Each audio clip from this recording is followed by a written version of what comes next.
안녕하세요. 예, 주말농부TV입니다. 네, 오랜만에 사과나무 앞에 나와 있는데요. 지금 부사 사과나무 두 그루 제가 키우고 있습니다. 여기 하나, 또 저 끝에 보이는 거 하나, 가운데는 조그맣게 이제 홍로 사과 하나 이제 새로 심어서 키우고 있는데, 부사 사과나무 두 그루 심어서 제가 올해는 아마 한 500개에서 한 600개 정도 수확을 할 것 같아요. 굉장히 많이 이제 수확을 할 것 같고, 이 나무를 심은 지는 지금 거의 이제 9년 돼 가고 있습니다. 제가 이 정원을 조성을 한 게 딱 10년 됐으니까, 그 정원 조성하고 나서 1년 후에 심었거든요. 그러면 지금 이제 9년 정도 돼 가고 있는데, 보시는 것처럼 사과가 아주 주렁주렁 열렸습니다. 제가 겨울에도 가지치기를 해주고, 또 이 열매가 열릴 때, 그러니까 꽃이 폈을 때 적화, 꽃을 따주기도 하고, 또 열매가 또 열렸을 때 큼직한 거 하나씩만 남겨놓고 나머지를 다 잘라주는 적과도 해줬죠. 그렇게 하면서 이제 웬만큼 이제 많이 알속기라고 하죠. 그렇게 이제 해줬는데, 그럼에도 불구하고 지금 많이 열려서 뭐 이렇게 잘 키우고 있습니다. 이 장마가 끝나는 기간에 굉장히 이제 신경을 써야 되는 거가 이제 갈반병하고 단매나방 피해입니다. 그래서 저도 장마 기간에도 그렇고, 장마 때도 그렇고, 또 장마가 끝나고 나서도 그렇고, 거의 일주일 간격으로 이 병충해 방제를 해줬거든요. 그 얘기는 뭐 사실 이제 거의 최근에 한 6월부터 7월 사이에는 거의 매주 해줬던 것 같아요. 대신에 독한 살균제, 살충제가 아니라 한 번 정도는 뭐 이제 예방제를 해주기도 하지만, 또 이제 규산항으로 또 이렇게 해주고 해서 적절하게 섞어가면서 이렇게 해주는데, 이게 또 이제 자주 해주다 보면 얘네도 또 이제 면역력이 생기기 때문에 이 살균제, 살충제도 여러 가지 돌아가면서 써주는 게 좋아요. 저도 한 3, 4개 정도 넣고 쓰는데, 살충제도 그렇고 살균제도 그렇고 이렇게 여러 종류를 넣고 돌아가면서 이렇게 써주는데, 그래야 얘네도 내성이 생기질 않고 계속해서 이 효과를 발휘할 수가 있습니다. 그래야만이 갈반병도 안 생기고 또 다메나방도 계속 퇴치를 할 수 있으니까요. 갈반병이라고 하는 거는 지금 찍는 중간에 소나기가 오는데, 이럴 때도요, 소나기가 계속 오기도 하고, 장마가 끝났어도 이 한 주 일주일 사이에 비가 막 내렸다 또 다시 햇빛이 쨍하기도 하고 뭐 이런 경우가 되게 많아요. 이럴 때 이제 병이 잘 생깁니다. 이 갈반병이라고 하는 거는 이 사과 잎이 아주 노랗게 점처럼 배기면서 나중에 잎이 다 우수수 떨어지는 것들이에요. 그런 병에 걸리면 이 주변으로 이렇게 비가 올 때 이 병균이 물을 타고 움직여서 이 서로 다 옮기는, 또 바람에도 또 옮기고, 그래서 이 다 퍼지는 경우가 굉장히 많기 때문에 초반에 예방이 제일 중요합니다.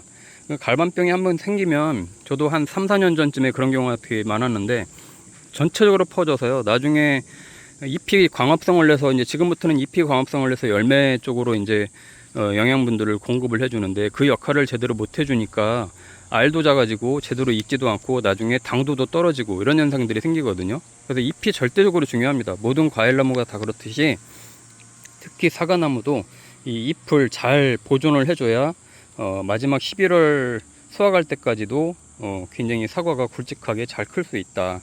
그래서 잎을 잘 보호하기 위해서 살균제를 꼭 뿌려줘야 됩니다. 살균제를 꼭 뿌려주고요. 그리고 단매나방 피해는 이제 지금부터 막 본격적으로 생길 거예요. 지금부터 이제 익을 때까지도 보면 구멍을 내고 이제 알을 까서 들어가서 안에서 이제 그 애벌레들이 휘집고 다녀서 이제 썩게 하는 이제 그런 이제 병들이 생기는데, 이걸 제대로 못 잡으면 이 열린 것 중에서도 상당 부분이 그냥 쏟아지거나 따버려야 되는 경우가 되게 많이 생깁니다. 그래서 어떤 분들은 뭐 이렇게 뭐 투명한 뭐 이렇게 뭐 봉지 같은 걸로 이렇게 뭐 망으로 된 그런 봉투를 씌워주기도 하고, 또 뭐 요즘은 또 워낙 날이 뜨겁기 때문에 열과 생기지 말라고 또 사과 봉지를 씌우기도 하는데, 저도 뭐 그런 것도 다 해봤는데요, 나중에 특히 이제 사과 봉지는 씌우고 나서 한 달 반 정도에 벗겨준다고 하더라도 확실히 착색도 잘 안 되고 당도도 많이 떨어지더라고요. 그래서 그 이후로는 저도 안 하고 그냥 이렇게 자연적으로 키우고 있는데, 대신에 이제 병충해 방제를 좀 자주 해주는 쪽으로 하고 있습니다. 어쩔 수가 없어요. 이 사과나무도 여기 충남 예산 사과가 굉장히 유명한데, 갈수록 기후가 굉장히 이제 더워지고 요즘 계속 열대야가 생기잖아요. 그 정도로 사과는 좀 기온차가 많이 나야 굉장히 잘 크는데, 그렇지 못하니까 사과나무가 키우기가 굉장히 어려운 시기로 접어들고 있습니다. 점점점 북쪽으로 이제 사과 키우는 지역이 이동을 하고 있는데, 그럼에도 불구하고 잘 키우려면 병충해 방제를 잘 하는 수밖에 없습니다.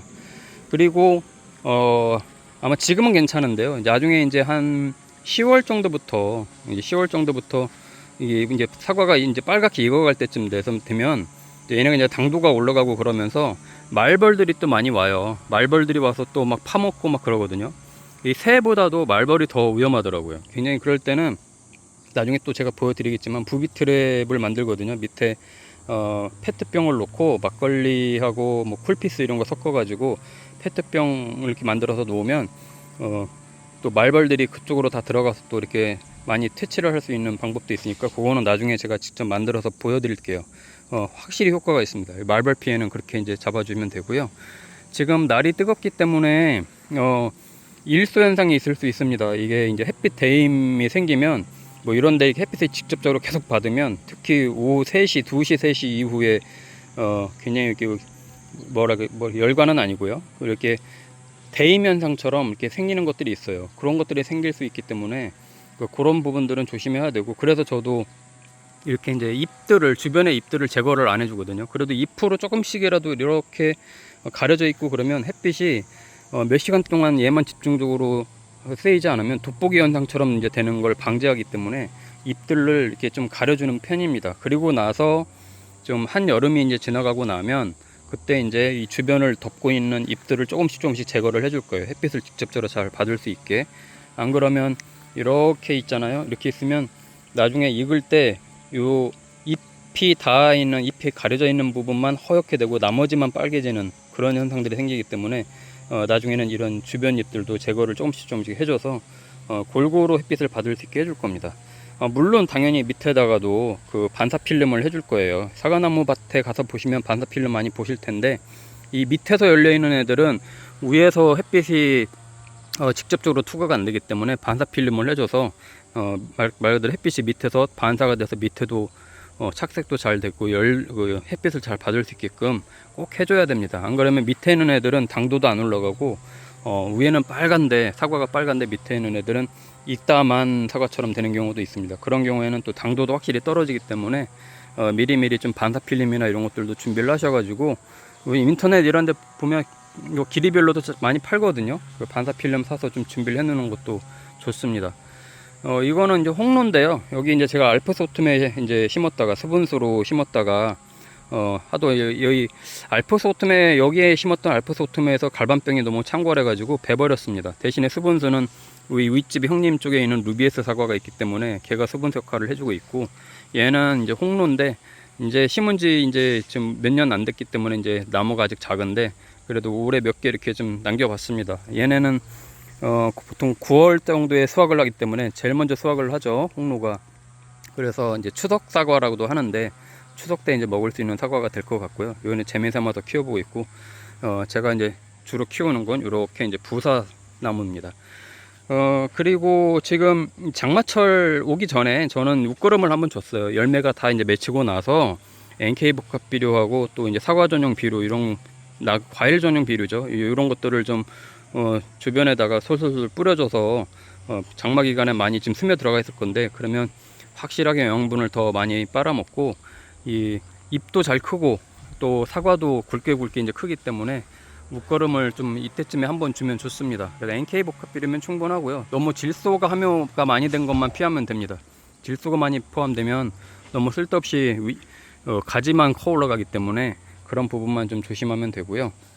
이거 보세요. 이것도 보면 초반에 이렇게 이제 단면다방이나 이런 벌레들 피해를 입은 건데, 그래도 그 이후로 뭐 많이 파고들지 않았는지 이제 아물고 있거든요. 이런 애들은 괜찮습니다. 근데 사과가 커가면서 이제 점점점 이제 또 그런 벌레들이 와서 구멍을 내고 비가 오면 또 빗물이 들어가서 썩고 막 이렇게 이제 고추처럼요, 똑같아요. 그렇게 되는 현상들이 생기는데 이 충들도 방제를 잘 해줘야 됩니다.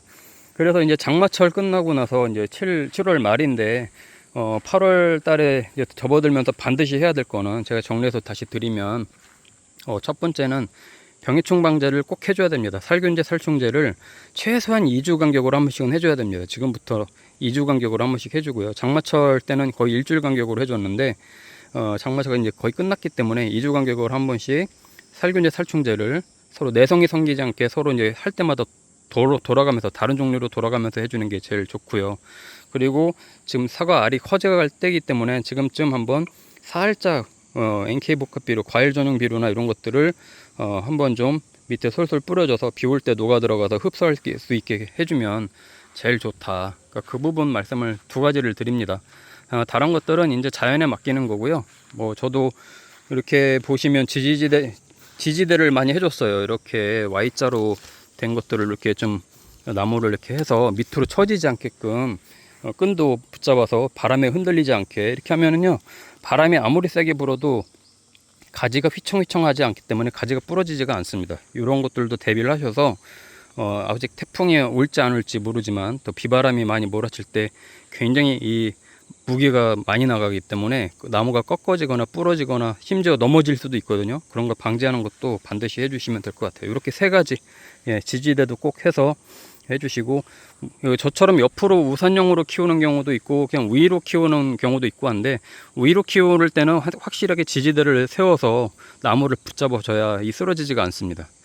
그리고 저처럼 옆으로 공간이 이제 허락이 많이 되는 이 정원 같은 데 이렇게 심을 때는 한두 그루만 심어도 옆으로 퍼져서 심으면 햇빛을 잘 보기 때문에 나중에 사과도 당도도 높아지고 착색도 잘 되고 통풍도 잘 돼서 굉장히 잘 크니까 어떤 방식이든 뭐 본인이 좋아하는 방식으로 키우면 될 것 같아요. 저는 과수원이 아니기 때문에 이렇게 옆으로 키우고 공간이 많이 되니까 옆으로 키우고 하는데, 이렇게만 하셔도 정원에서 사과 아주 실컷 따먹을 수 있는 정도의 사과를 키울 수 있으니까 참조하시면 좋을 것 같습니다. 네, 주말농부TV에서 계속 제가 키우는 것도, 사과나무 키우는 것도 공유드리고 할 테니까 참조하시면 좋을 것 같아요. 주말농부TV 구독과 좋아요, 알림 설정해 주시면 감사하겠습니다.